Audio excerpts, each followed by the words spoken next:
1945, Judicaël Moussirou.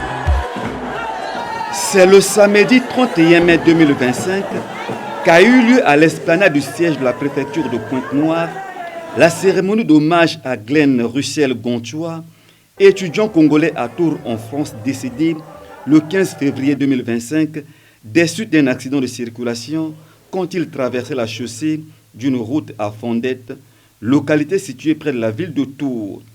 Ici, les notables et les corps constitués départementaux et municipaux se sont recueillis tour à tour devant la dépouille de l'illustre disparu.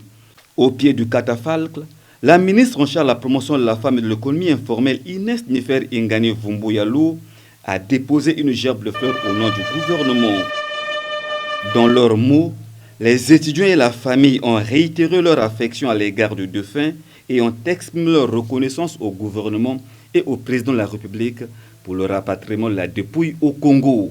Votre geste n'est pas seulement un acte administratif, mais une marque profonde d'humilité, de compassion et d'engagement envers vos concitoyens. Vous avez su incarner avec grandeur le rôle d'une mère de la nation, une femme de cœur, attentive à la douleur des familles, soucieuse de dignité et de respect dans l'épreuve.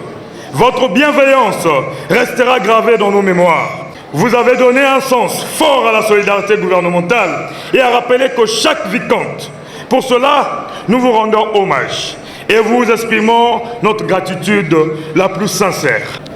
En tant qu'association des anciens et nouveaux étudiants congolais de Tours et association des étudiants congolais de France, nous tenons à exprimer du fond de cœur nos profondes condoléances à la famille de Glenn, plus particulièrement à sa chère maman.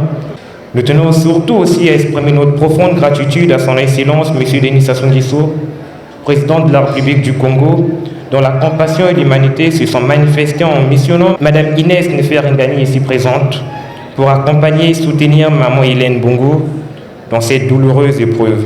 Pour la ministre en charge de la promotion de la femme Inès Nefer Ingane Vumboyalo, cette action est un geste d'une haute portée sociale. Aujourd'hui, Glenn rentre chez lui.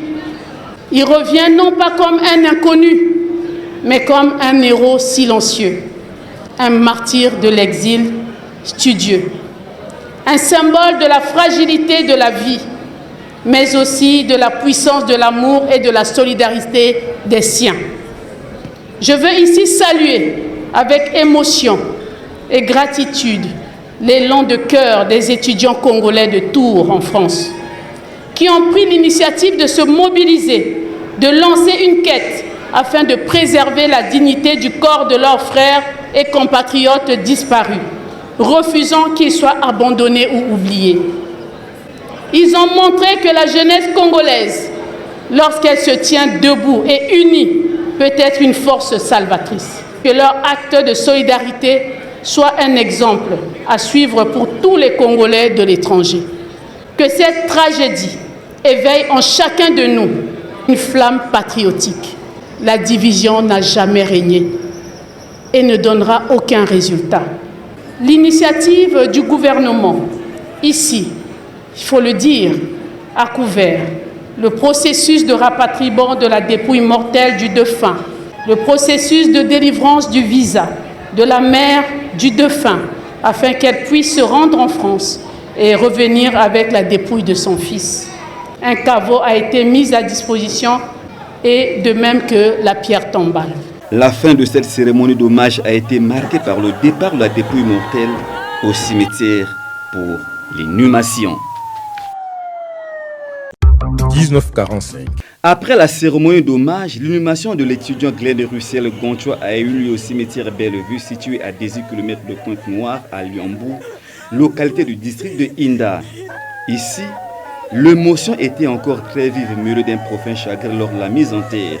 Des instants d'un ultime adieu.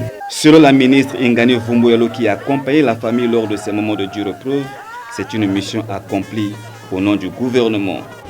Le gouvernement m'avait mandaté pour aller créer les conditions du retour de ce corps jusqu'à ce qu'il soit enterré dans de bonnes conditions. Je pense que c'est le résultat de la compassion, de l'unité, du patriotisme. J'aimerais remercier le président de la République, chef de l'État, le Premier ministre chef du gouvernement. Sans eux, je n'aurais pas eu la force ni les moyens de cette conclusion que vous voyez. Je remercie les Congolais de l'étranger, les Africains et autres. Tout ce qu'on peut dire aujourd'hui, c'est mission accomplie. Vraiment que l'âme de cet enfant repose en paix. Au sortir du cimetière, la mère du défunt et la famille ont été encore reconfortés. À la veille des obsèques, la ministre Ingani Vumbouyalo s'était rendue au lieu de la veillée mortuaire. La grande sœur du défunt a été très émue pour cette compassion du gouvernement. On remercie Madame la ministre, on remercie le gouvernement congolais, on remercie M. Denis Sassou Nguesso et tout, pour tout ce qu'ils ont fait pour rapatrier le corps de mon petit frère de la France. Décédé dans des circonstances tragiques, la mort de l'étudiant Glenn Russell a suscité